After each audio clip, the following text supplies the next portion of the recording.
अस्सलाम वालेकुम, औज़ुबिल्लाहि मिनश्शैतानिर्रजीम, बिस्मिल्लाहिर्रहमानिर्रहीम। अभी आपने पंखा देखा, तो भाई पंखा मेरा ये पंखा 1.5 साल से बंद पड़ा हुआ था क्योंकि ये चलना बंद हो गया था। तो मैंने सोचा आज गर्मी ज़्यादा है, इसको क्यों ना इलेक्ट्रिक की दुकान पे दिखाया जाए। मैं पंखा लेकर आया, मैं देखे गया उनको पंखा, तो उन्होंने बोला कि यार आपको चेक करके बताता हूँ। मैं 1 घंटे बाद पंखा ले जाऊँ, तो मैंने बोला भाई क्या वो पंखा ख़राब है, क्या है क्या नहीं है। उन्होंने मुझे कहा कि भाई पंखा जो है आपकी वायरिंग जल गई है, इसमें मैंने बोला कितना खर्चा आएगा, तो उन्होंने बोला 2200 रुपये का खर्चा आएगा। भाई 2200 रुपये मायने रखते हैं। मैंने पंखा उठाया और मैं वापस लेके अपनी शॉप पर आ गया। अब ये मसला ये कि मेरे यहाँ पे दोस्त यार बैठे हुए थे, उन्होंने पंखा इत्तेफाक से लगा के चेक किया तो हल्का हल्का पंखा चल रहा था। तो ये पंखा लाने में हिल गया था तो चलना शुरू हो गया। अब उन्होंने बोला भाई क्या अदनान भाई कैपेसिटर का मसला है, कैपेसिटर लगा के चेक कर लेते हैं। कैपेसिटर मैं लेकर आया 150 रुपये का। मेरी दोस्त ने मेरा कैपेसिटर लगाया और माशाल्लाह से पंखा फुल चल रहा है। मैं पंखा आपको चला के दिखा देता हूँ।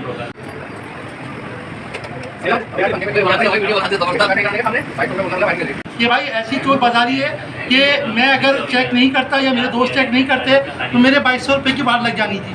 यानी इतनी चोर बाजारी है। अल्लाह पाक जो है हमें जो हलाल खाने की तौफीक अता फरमाए और हम सब के साथ रहम फरमाए। जज़ाकल्लाह, अल्लाह हाफ़िज़।